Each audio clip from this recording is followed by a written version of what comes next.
Murder in the morning from the Hidden Killers podcast. Yeah, so when your husband is accused of being a notorious serial killer that has been on the loose now for more than a decade, and the evidence looks pretty damning against him, and there's actually kind of questionable evidence about yourself, although you've not been charged, but some of your hairs were actually on some of the victims.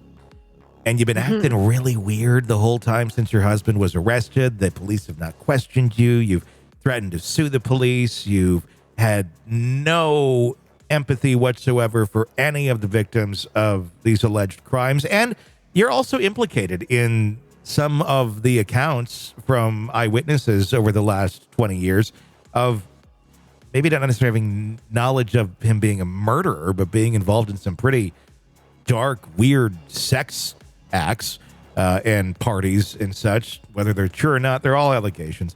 But what makes it weirder is when you're the wife of that person and you have now accepted a $1 million pay deal to have a camera crew follow you around.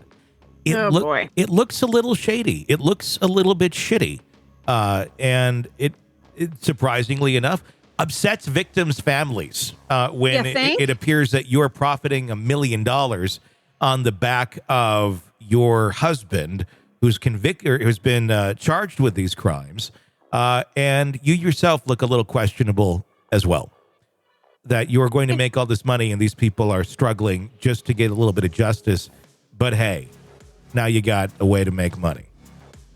And let me turn, and we'll go into the story, but let me turn this on its side just for a second.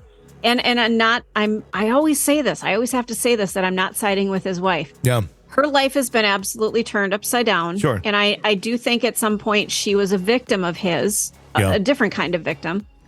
But why isn't Peacock being attacked versus her? Because they're the ones who are ponying up the money. They're the ones writing this check. Why don't they contribute to the victim's family? Because without the victim's families, they wouldn't have a story to do. I'm curious as to where this all goes right now because this looks horrible. I mean, Peacock has not made a statement as of our recording of this right now about this, but it needs to be done. I mean, because you're talking about basically paycheck journalism here, where you pay for your interviews. And sometimes if you're not in this world, you don't know it. Most interviews are not paid interviews. You don't do that. I mean, we have contributors on this show that I pay because I'm taking their time to get their opinions on cases every single week. So we have that.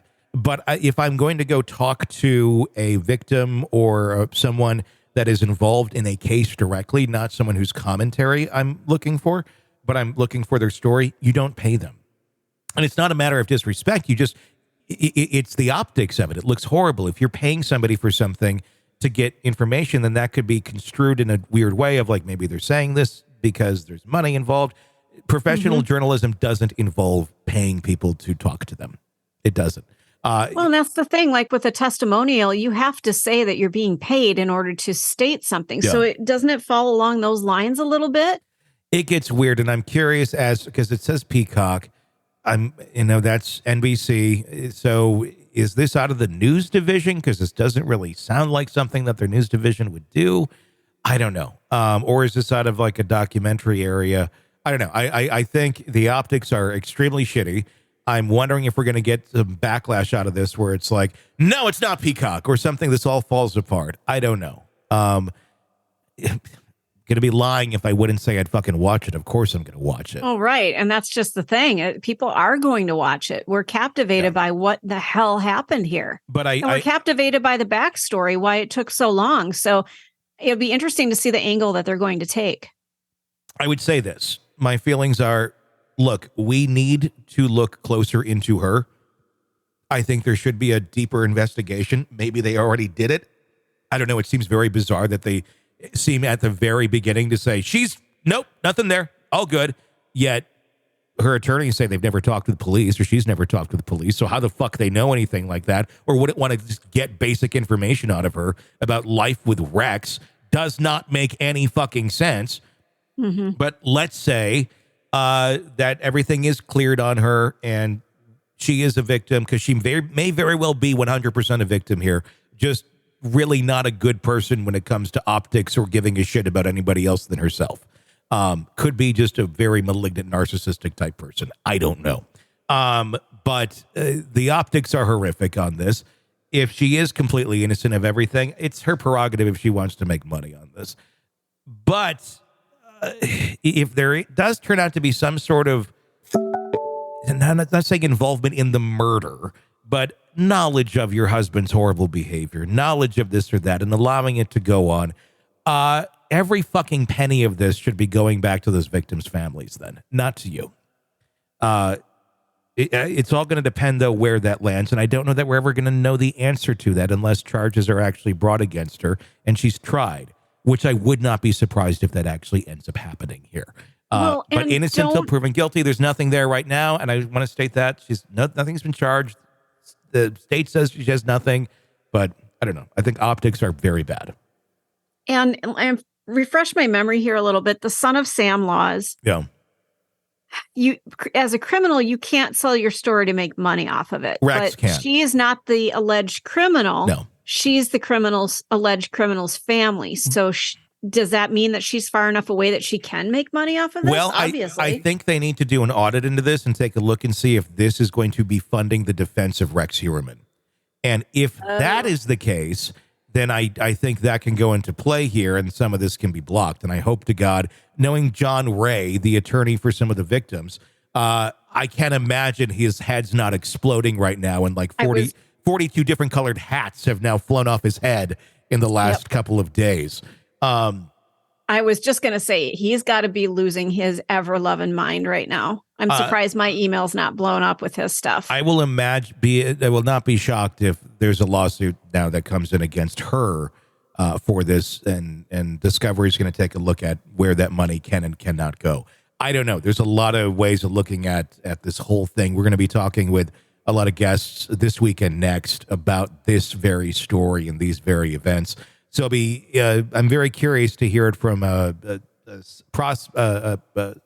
word am I looking for? A view from like a defense attorney, a prosecutor, from an FBI agent, all that. We'll dig into this because this is just bizarre. But here's the actual story itself. Asa, is set to receive an astounding 7-figure sum for participation in a documentary series. The production, helmed by Peacock, will closely follow Heuermann's family as they navigate the impending trial and the profound impact his alleged crimes have had on their lives. This could be like the Jinx, though, too. Remember the Jinx movie? No. Robert Durst, where he ended up getting convicted because of the shit that he says in the documentary. I'm curious of what kind of self-incriminating things are going to be said on this. The prime suspect in the series, Rex Heuermann, of course, a series of gruesome killings of sex workers between 2010 and 2011 that he's charged with as of right this second. Their remains discovered along Long Island's Gilgo Beach. Heuermann is suspected in the death of 25-year-old Maureen Brainard-Barnes and other unidentified victims, as well as Megan Waterman and Melissa Barthelemy. Peacock's documentary project, of course, has raised eyebrows as it promises an unprecedented glimpse into the life of a suspected serial killer's family. As part of their involvement, Heuermann's estranged wife, Asa Ellerup, and their adult children, Christopher and Victoria, will receive no less than $1 million for sharing their experiences. The decision to participate in the documentary reportedly stems from the family's dire financial situation caused by the alleged crimes committed by Heuermann. Their attorney, Robert Macedonio, is expected to earn $400 for his legal services, while Vest... $400,000. Yeah, that's what I said, $400,000. Did I say something else? $400. Oh, $400,000 for his legal... That'd be a little bit less. A little low there. While Ves Mitvev, who represents Victoria and Christopher, reportedly secured a $200,000 agreement. So you kind of got some attorneys here who are finding a nice little payday with Peacock. The documentary will provide exclusive access to the family's journey throughout Heuermann's trial and aftermath.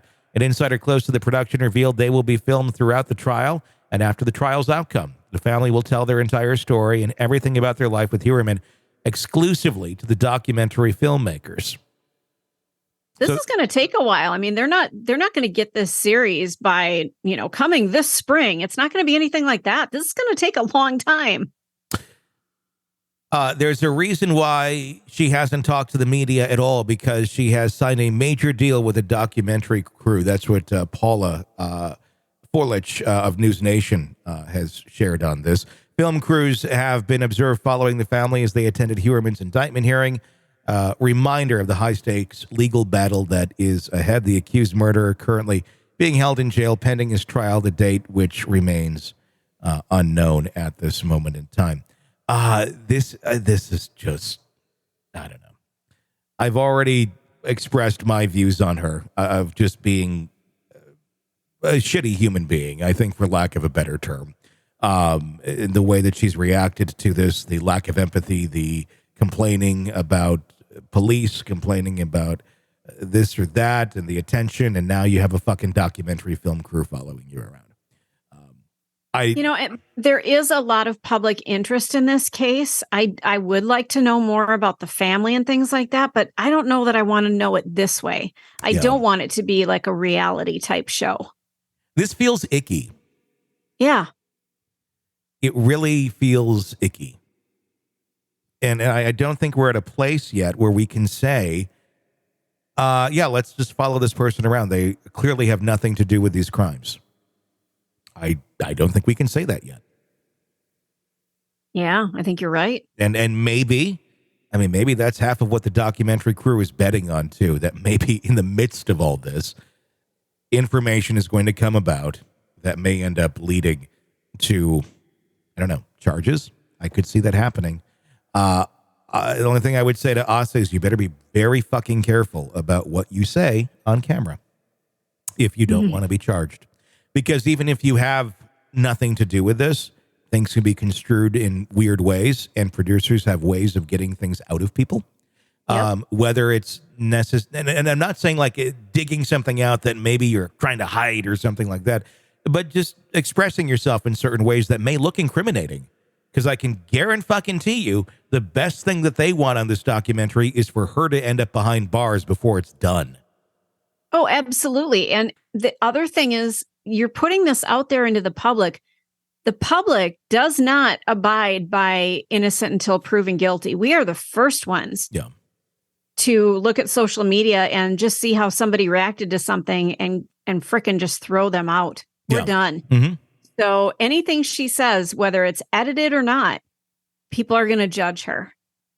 Without a doubt. I don't know enough to have a solid opinion, but the optics of everything I've seen thus far on her don't look good. I'm not saying she had anything to do with the murders, but they don't look good.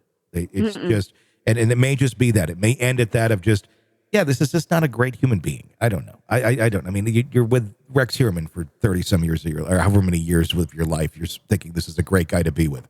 I don't know. I mean, it could be a lot of abuse there too. I'm not trying to blame a victim here, but this is one that is acting so out of the norm, if you will. Not that there's a guide to how to act when your husband's accused of being a serial killer, but it's just weird. It's weird. Yeah, I haven't seen that book at Barnes & Noble yet. No, we should write it, actually. But it is very, very, very bizarre. And a lot of things, one would like to say to that person, but who knows? We'll see where that all goes. On another note, I just thought I'd throw this in here because this is kind of a funny thing that happened to me the other day of being in a weird, uncomfortable situation with people who have made others extremely weird and uncomfortable. So I'm going to a restaurant on Sunday morning, completely off topic of Asa Ellerup, but on topic to other cases we've talked about. I'm leading up to this. This is the tease. So I go to a restaurant the other day, Sunday morning. We go. It's a burger restaurant. It's a cool one in town, a bar and grill, just great place. Go there with the family. Get there, open the door because that's what you do. You open the door for people, and out comes a man with a stroller, and then more people came, and more people came, and more people came, and I started to kind of like recognize some of the the women who were coming out.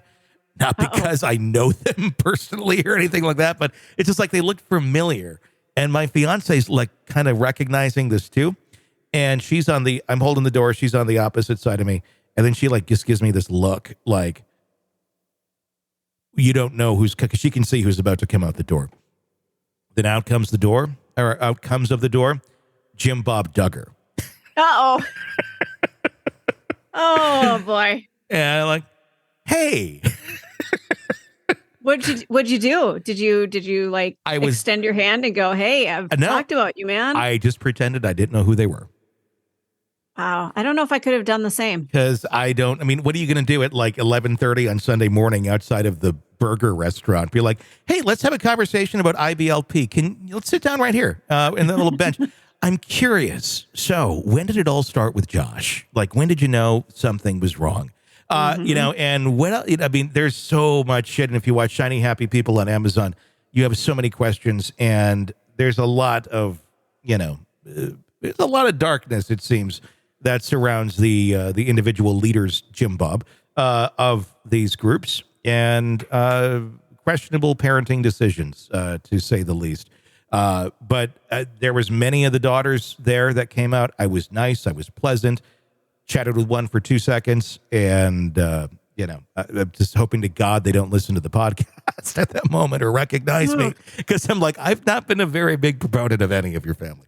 But no, you haven't. But a lot of these people, the girls in there, they're just trying to live their life. They're just trying to. I have no ill will towards the children who are the victims of this family whatsoever, unless you're Josh Duggar, who you're just a horrible human being, and I hope you're shanked in jail.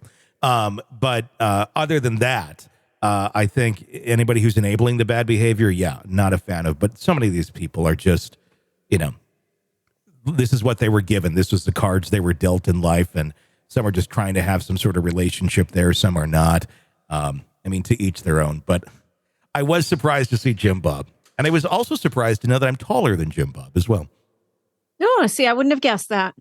Me either. He's kind of a short dude.